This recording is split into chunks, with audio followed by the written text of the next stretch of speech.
बहन कुमारी मायावती ने जब भी उस अपने कार्यकाल में जो पट्टे की ज़मीन दी थी, तो दो तरह का पट्टा था वो, एक था नॉन ट्रांसफरेबल राइट, एक था ट्रांसफरेबल राइट वाला।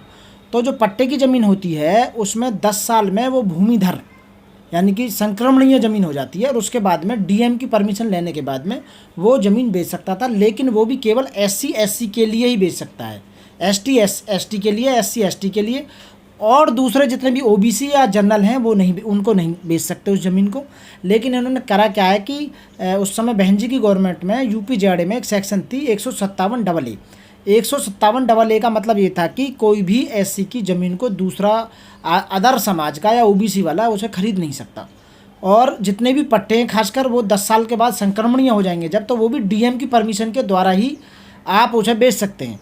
तो इसमें हुआ क्या कि अभी जो प्रपोजल आ रहा है उसमें यदि इस तरह की बात रही कि आप बिना परमिशन के, मैंने पढ़ा था कि बिना डीएम की परमिशन के आप उसे SC की ज़मीन को बेच सकते हैं किसी दूसरे वाले को भी, ना जनरल को भी, OBC वालों को भी।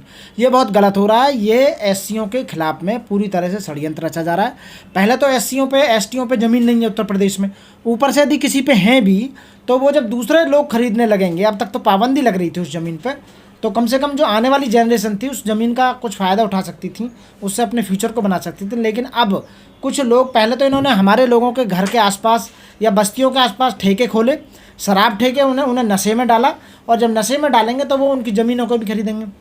तो ये जो अभी प्रपोजल आ रहा है ये पूरी तरह से गलत है और SC और STओं के खिलाफ है पूरी तरह से। साथी नहीं, कहा जा रहा है कि जो SC की ज़मीन की कम कीमत लगती थी वो अब बढ़ जाएगी। ऐसा नहीं है, कम कीमत नहीं लगती थी। कीमत क्या होता था कि SC की ज़मीन को वो ही ले सकता था, वो क्या करते थे कि ऐसे आदमी को ढूंढते थे जिस पे 16.5 बीघा ज़मीन से ज़्यादा होती थी। 16.5 बीघा ज़मीन से यदि किसी पर ज़्यादा है तो उस ज़मीन को वो अपने किसी नॉन टू SC के नाम कराते थे, उसे पहले बैनामा कराते थे, फिर उसके बाद में अपने नाम कराते थे। तो इसका मतलब उन्हें डबल बैनामा कराना होता था, तो जिसकी वजह से उनकी डबल अमाउंट वहाँ खर्च होता था बैनामे में। तो इसलिए SC की कीमत, जो ज़मीन की कीमत को कम आंकते थे वो, कि भाई हमें डबल बैनामा कराना है। लेकिन अब उन्होंने डायरेक्ट कह दिया कि आप डायरेक्ट खरीद सकते हैं। लेकिन बात खरीदने बेचने की नहीं है, बात यह है कि आप किन समाज के साथ, किस संप्रदाय के साथ, किन लोगों के साथ सरकार जानबूझकर साजिश रच रही है ताकि इन लोगों को और गरीब बनाया जाए, ताकि इन्हें भूमिहीन बनाया जाए। जो उन पर ज़मीन है वो भी उनसे छीनने के पूरे जो इनकी चाल है उस चाल को सक्सेस करना चाहती है, हड़पना चाहते हैं, मतलब हाँ। SC की ज़मीन। दूसरी बात को ये कह सकते हैं कि उसे कम पैसों में देखो जो हड़प सकते हैं। आप एक बात बताइए, पहले से चला आ रहा है कि जो गरीब आदमी है उसे ब्याज पे पैसे देते हैं, 2-4 लाख रुपए ब्याज पे पैसे देते, फिर ब्याज पे लगाने के बाद में एक स्टेज ही आ जाती है, कहते हैं कि आप जो अपनी ज़मीन हमारे नाम कर दो। तो अब जब डायरेक्ट नाम हो जाएगी, इस तरह का प्रपोजल रखा जा रहा है, तो ज़मीन आराम से ले सकते हैं वो SC की ज़मीन। जितने भी गुंडे या माफिया या वो तो करते हैं, बात ये कि सरकारें क्या कर रही हैं। बात जो करती है बीजेपी कि हम SC ST OBC के वेलफेयर में काम कर रहे हैं, तो क्या ये कदम जो उठाया जा रहा है कि SC की ज़मीन को बिना डीएम की परमिशन के आप भी ले सकते हैं, तो क्या ये उनके वेलफेयर के लिए है, सही है? नहीं, ये पूरी तरह से गलत है।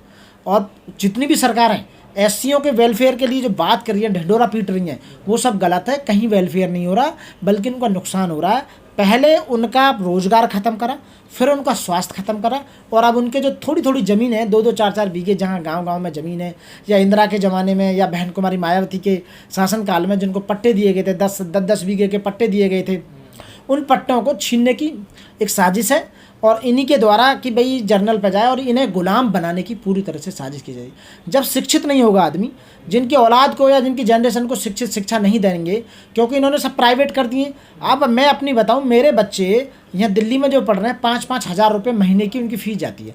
आप बताइए, जहाँ प्राइवेट स्कूल में 5-5 हज़ार रुपये महीने की फ़ीस जाएगी, तो जिन लोगों पर नहीं है पैसा वो कैसे बच्चों को पढ़ा पाएंगे, अनपढ़ रह जाएंगे। और सरकारी स्कूलों में आप देख रहे हैं, यूपी की गवर्नमेंट में, यूपी के जितने स्कूल हैं उसमें कैसी पढ़ाई चल रही है। हिंदी माध्यम के स्टूडेंट एक अंग्रेजी माध्यम के स्टूडेंट का कैसे मुकाबला कर सकते हैं? क्योंकि सारा ज्ञान, सारा कंपटीशन आने वाले समय में, जितने भी कंपटीशन होते हैं, आप PCS ले लो, IAS ले लो, PCS ले लो, जितने, वो सब इंग्लिश मीडियम में होते हैं। हिंदी मीडियम वाला स्टूडेंट वहाँ टिक टिक नहीं पाता है। और अल्टीमेटली मैं यही कहूँगा कि ये पहले शिक्षा से वंचित कर रहे हैं, फिर उसके बाद शिक्षा से पहले इनके रोज़गार को ख़त्म करो।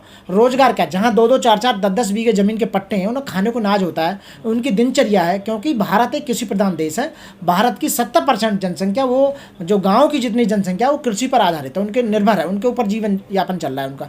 जब उस ज़मीन को भी जर्नल वालों को दे दिया जाएगा और उसके बाद फिर उसी ज़मीन में उनको नौकर बना दिया जाएगा, साझे पे उनको कराएंगे भाई, तिहाई चौथाई जो भी है उनका जो चलता है, शोषण बढ़ेगा, शोषण बढ़ेगा। उन्हीं के खेतों में अपनी ज़मीन को हम उन्हें दे देंगे, उसी ज़मीन पर हम काम करेंगे, हमारी बहन बेटियां वहाँ काम करेंगे और हमारी बहन बेटियों के साथ में फिर छेड़खानी, बलात्कार और उनका वहाँ पर शोषण होगा। हमारे लोगों को दारू पिला के हम बेहोश कर दिया जाएगा, वो काम नहीं करेंगे। अशिक्षित जो लोग होते हैं जानवर की तरह होते हैं। तो ये जो मनुवादी जो सोच है, जो मनुस्मृति जो कहती थी, वो दोबारा से लाना चाहते हैं। और ये कर कौन रही है? BJP government. क्या बीजेपी गवर्नमेंट को इस तरह का कोई स्टेप उठाना चाहिए जिससे कि दलितों और ओबीसीयों का बुरा हाल होगा? ये बहुत बड़ा षड्यंत्र है। और ये एक षड्यंत्र ये नहीं है, जो आरएसएस है, आरएसएस की एक विंग है, वो विंग यही काम करती है कि दलितों को और जो ओबीसीयों को कैसे कमज़ोर किया जाए, इन्हें कैसे गुलाम बनाया जाए, कैसे अशिक्षित बनाया जाए, कैसे इनका स्वास्थ्य खराब करा जाए और नई नई बीमारियों को कैसे इनके शरीर में डाला जाए, कैसे नशेड़ी बनाया जाए, कैसे इन बच्चों को स्कूल ना भेजा जाए, इन्हें काम पर भेजा जाए। अब मैं देखता हूँ जहाँ भट्टा पे काम करने वाले, ईंट पाथने वाले, उनके लिए क्या सुविधा है बताइए आप?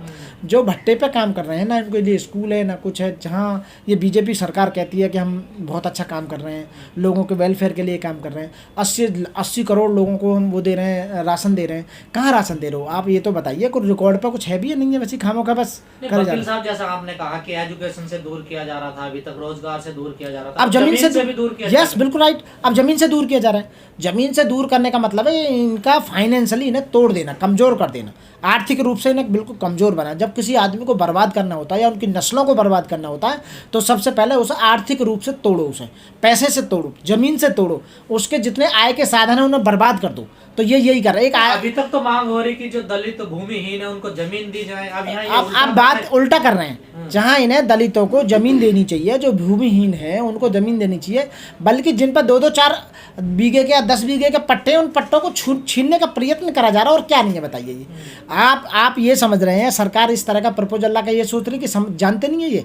अरे आज बाबा साहब के अनुयायी, बाबा साहब भीमराव अम्बेडकर के अनुयायी करोड़ों लोग ऐसे पढ़े लिखे हैं जो ग्रेजुएट हैं, लॉ ग्रेजुएट हैं, पोस्ट ग्रेजुएट हैं, डॉक्टर हैं, इंजीनियर हैं, वकील हैं, मास्टर हैं, प्रोफेसर हैं, बहुत हैं।